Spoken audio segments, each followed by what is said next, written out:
Hello guys, welcome back to SWS Boxing. Delighted to be joined with 18-1 Jack Bateson. And yes, glad to get you back on the channel, mate. No, thanks for having me on again, mate. Good to be on. And so I had you on before you fought Shabazz. I think that was November last year, wasn't it? Yes, it was. And talk about the fight. Unfortunately, you suffered your first defeat that night, but just talk about the fight in general. Yeah, no, it was a good learning fight for me. Obviously, it was a tough 12 round fight. Yeah, no, obviously I was on the bad end of a defeat, but I learned a lot from the fight, and I've come out better as I have done in my last fight, and look to push on next year. And talk about how you felt in there up until that. It was. Would you say it was close up until that the back end of the fight? Yeah, definitely. I mean, I had it close. I had him up by a couple of rounds. Maybe Um, two. Yeah, I agree. And Actually, the commentary was having had me down almost every round, which was ridiculous, really. Mm. Um, when speaking to a few of the officials afterwards, one of the officials actually had me up on points going into the last round, and the other two had Shabazz up. So it was a very close fight. It would have been nice to see the final bell, but I got caught with a shot, and yeah, that was the end. How did it feel? Like taking your first defeat, and how tough was it to? How tough was it to take? Yeah, no, of course it was really tough. You never go into a fight expecting to lose, and I was very confident going into it. But yeah, it happened, and it's one of those things. You can't if you're willing to take risks in life, you can't always come out on top. And um, I believe I want to be a world champion one day, and you've got to jump in there with the best guys in the business sometimes. And I do truly believe that on another day, if I got the plan right, Mm. I would have Chabaz, and hopefully in the future, if we do ever get it on again, I can prove that. Mm-hmm. And then you fought quite recently. Was it 2 weeks ago? 3 weeks ago? Yes, I fought 2.5 weeks ago now, just a six rounder against a game lad from Russia. Mm-hmm. Um, but it was a good performance from me. Obviously, a little bit of ring rust from me being out of the ring a year, but a good win for me to look to push on and come back better in 2024. Was that fight at featherweight? That one? Yes, so it was just over featherweight. So obviously, with me not fighting for a title or anything, you can come in at just over. I think I weighed in at nine stone three, Mm-hmm. uh, which is might be why you said I'm ranked at a certain weight on BoxRec. Yeah. But talk about that fight. Of course, it couldn't have got much better for you when you got the knockout in the fifth. Talk about winning that fight and just and getting the knockout as well to top it off. Yeah, of course. It took me, like I said, it took me a couple of rounds to get into my flow again with me having a year out the ring. But I think by round three, I sort of found my rhythm, found my timing, and I started to perform really well. Round three and four were really good, and then going into the fifth, I could see he was there for the taking. I sort of picked it up, and the ref jumped in and saved him from any further punishment. So yeah, it was brilliant. Nice to always get a stoppage, but it was also nice to get a few rounds in as well. How would you rate that performance out of 10? For how I've been looking in the gym and how I've been improving, I'd give it a six or maybe a five. I think it didn't help with a little bit of ring rust, but um, I've definitely still got a lot to work on, and I know that with the better the opponent in front of me, the better I'll perform. Mm-hmm. And of course, now into talk about the new weight category. Of course, featherweight. Do you think you'll be more comfortable at that weight? Were you struggling to make super bantam, or do you just think it was time for a change? Yeah, I was definitely struggling. I mean, um, no one's ever honest in terms of saying it was saying they were struggling at the time. But looking back, I don't know how I ever made the weight I was making, and I'm feeling a lot more comfortable now. I'm stronger, I'm performing better and for longer, and I think I'll come back a completely different fighter. And yeah, I think I found my perfect weight now.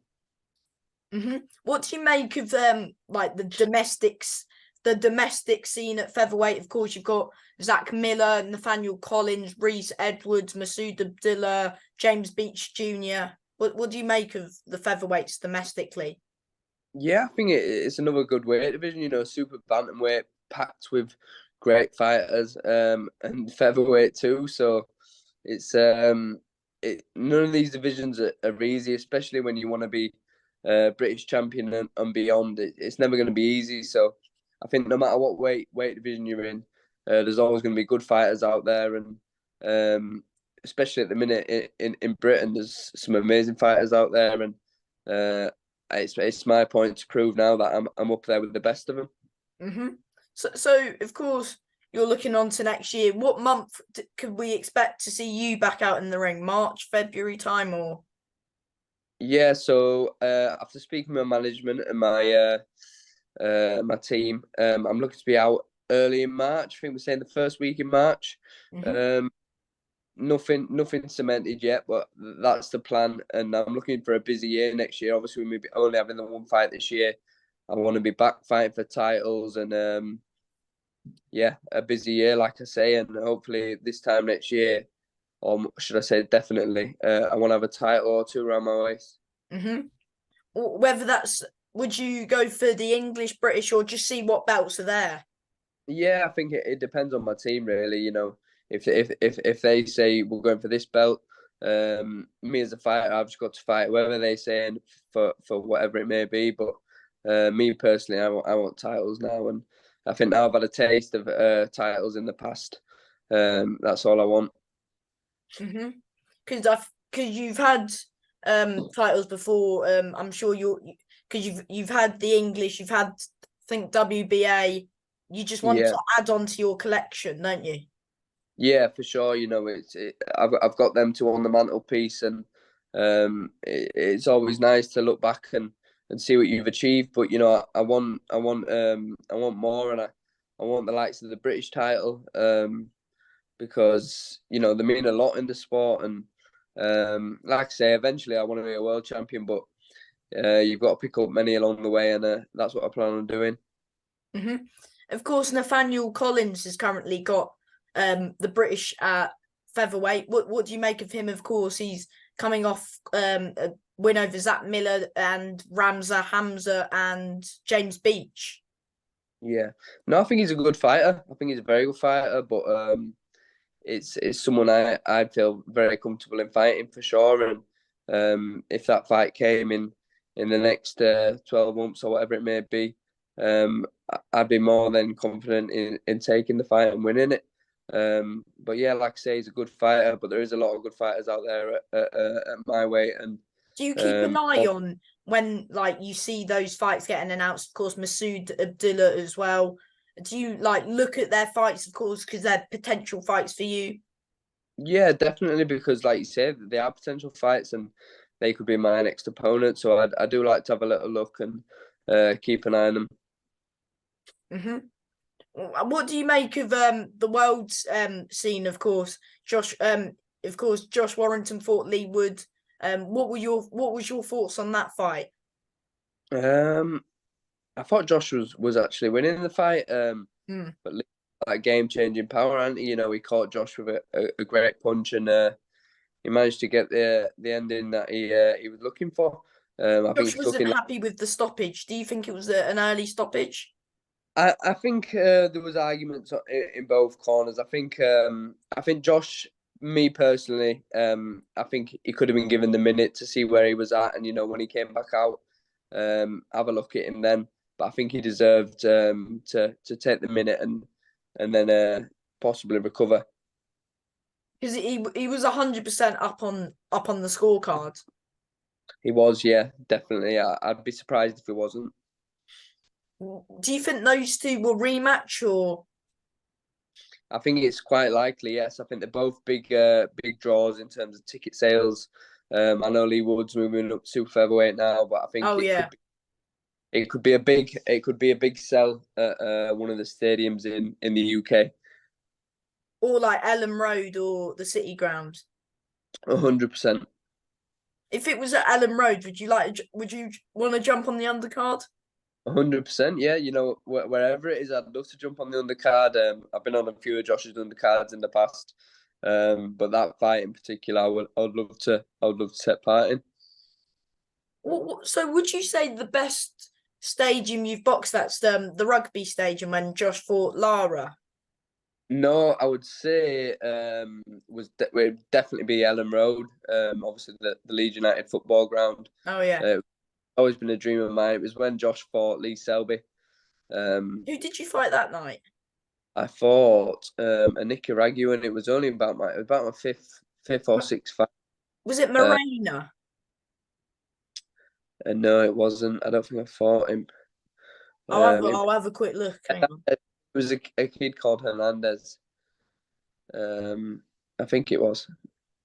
Oh, I'll have a look. Wait, what number fight was it? Um, I think it was maybe 5 or 6. 5 or 6. Yeah, Hernandez, Ellen Road. No, you fought Yeah, twice at Ellen Road, it says here. Oh I no, that fought. was in a suite at Ellen Road, that one of Yeah, them. yeah. I fight quite a lot of at the Sweet Ellen Road, which is opposite the football ground, which is it's um it's church for a lot of Leeds lot, so it's perfect for me to fight there. You fought Hernandez at Ellen Road. That was the one. That's the one, yes. So you would say Ellen Road, nothing could top that, do you think? Um, as a Leeds lad, fighting at First Directory and stuff, Ellen Road is quite close to the city and close to my heart, and that was special. Obviously, the difference would be is fighting there and topping the bill and fighting for some sort of big title or a world title. So Mm. that's the ultimate dream, doing what Josh has done and win a world title there. So yeah, it was nice to be on the undercard, but I want to do the real thing now and headline there. Hmm. How many fights can we expect you to have next in 2024? 3, 4 fights or Yeah, I'd like to say 3 or 4 fights is quite realistic. Like I say, I wanna have quite a busy year. I've had a busy career so far. This year has been my quietest one yet, so I look forward to making up for lost time in this year to come. hmm. What's the ideal plan next year? Just to have a bout of some sort. Yeah, I mean, my team are the deciders on that, but I think realistically, they'll probably want me to have another fight, maybe get an 8 rounder in or something like that, and then start looking at what's available and what titles I can fight for. But I definitely want to start fighting for titles and working my way back to the top again because you know I feel like that's where I belong. Hmm. And can I get some Can I ask you some predictions of the fights that are next week? Yeah, of course. Anthony Joshua v Warlin. Yeah, Anthony Joshua winning by um, late stoppage or knockout. What? So the back end of the fight. Yeah, Do you think it'll be quite comfortable for him or? I think he'll have a few cagey rounds in a struggle because he's no mug. Is Wallen, but I think Josh's power will come through and he'll look to make a statement later on when he gets comfortable. Wilder v Joseph Parker. I think Wilder will win by KO um, around mid rounds, which I think I Eight, think 7 sort of. Yeah, something like that. But I think whenever he catches him, I think Parker's quite a small heavyweight, and yeah, Wilder is very strong. Lyndon Arthur v Bivol. It's a very tough ask for Lyndon. He's a good friend of mine. I'd love him to go out there and pull the upset, but I think it's very hard to go against the likes of Bivol, especially with him in beating Canelo. Um, Lyndon has got one of them styles which might cause Bivol problems, and I really hope that is the case. Mm. Be an interesting one, that one. Yeah, well, it'll be very interesting. It'd be good to see um, what Linden can do at that level, because realistically, other than the likes of Yard, who has also proven to go on a world level and do great. Linden could go and do the same and shock a lot of people. Hmm. What other fights? Oh, Dubois v Miller. Um, I've heard a few people say Miller could upset him, and that wouldn't surprise me either. But I do think Dubois has got a massive punch, and I think he will get the knockout or the stoppage, because he will catch him at some point. Hmm. What was your thoughts on Dubois v Usyk? Do you think it was a low blow or? Yeah, in my opinion, it was low. I feel like anything below the waist or the belt is definitely low. But So when yeah, you fight, what do they say to you? yeah, they say exactly what they would always say, is just say anything below the waistband is low. I've been pulled on shots on the waistband or lower, so I wouldn't expect any different, especially with two big heavyweights. Hmm. Um. Oh, in Inoue v Tapples. I think that's on Boxing Day. That one. Yeah, it's hard to go against Inui. I think he's a very, very good. Well, he's one of the best, isn't he? And he's got crazy power. I know he's come up a few weights, but he's. I still think he will win in good fashion.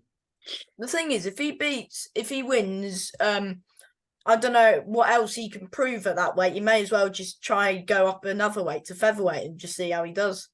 Yeah, I know. Eventually he'll move up to too many weights, and he'll get found out, I think. So it's risk free reward, I guess. Mm. He might need to do like what Canelo did, and because he was dominant at super middle, so he just risked it against Bivol and just came unstuck. Yeah, exactly. It wouldn't surprise me if that happens with Inoue as well. Yeah, I agree. I think if he comes up against a really good fight, I think this guy is fighting this. What's his name? Topole, is it, or something? Tapple, yeah, something like that. Yeah, yeah. He's. I think he's a good fighter. Obviously, he's got to be a good fighter to be fighting at that level and world level. But he's. I don't think he's one of the greats, and I think it'll take that to stop someone like Anui. What do you think about of course Shabazz fought a few weeks ago. What was your thoughts on his fight? Because he had a pretty another good fight with I think it was Sam Martin, I think. Yeah. I think he really struggled, but Stan Martin is a strong fighter. Um, he struggled to keep him off, in my opinion. I think it was the power that he struggled to keep him off with the power. Um, it was very close. I think you couldn't argue really either way. But it's I think it was a good learning curve. He's quite fortunate that he came through. It could have easily been a draw or even a close loss, but he came through, and he's moving on again. So it's it's good to. Oh, um,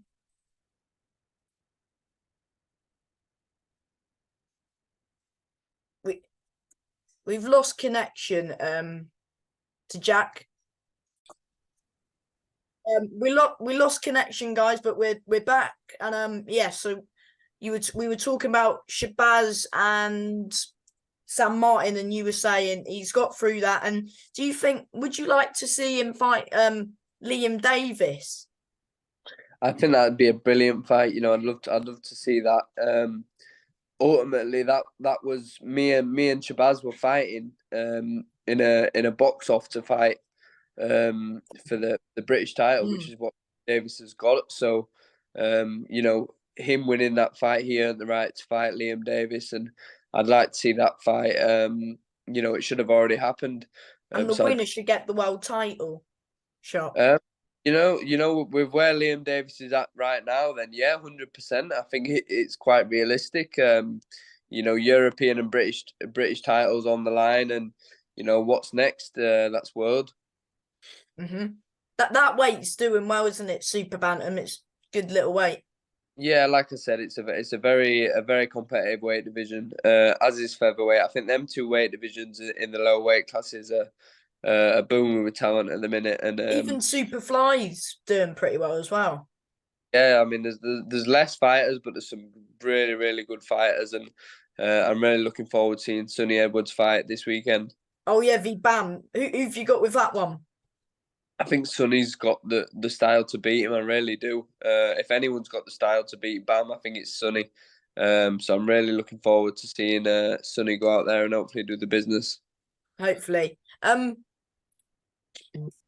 was going to say, yeah, the winner of this will definitely take over the division.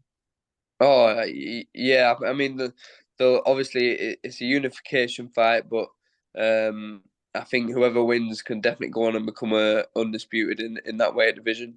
100%. And what can fans expect from you 2024? Like I said, a very busy year, a winning year, some more titles around my waist, and yeah, the comeback, 100%. Obviously I've already had my comeback fight, but listen, I'm coming back for the titles, and I'm coming back a better fighter.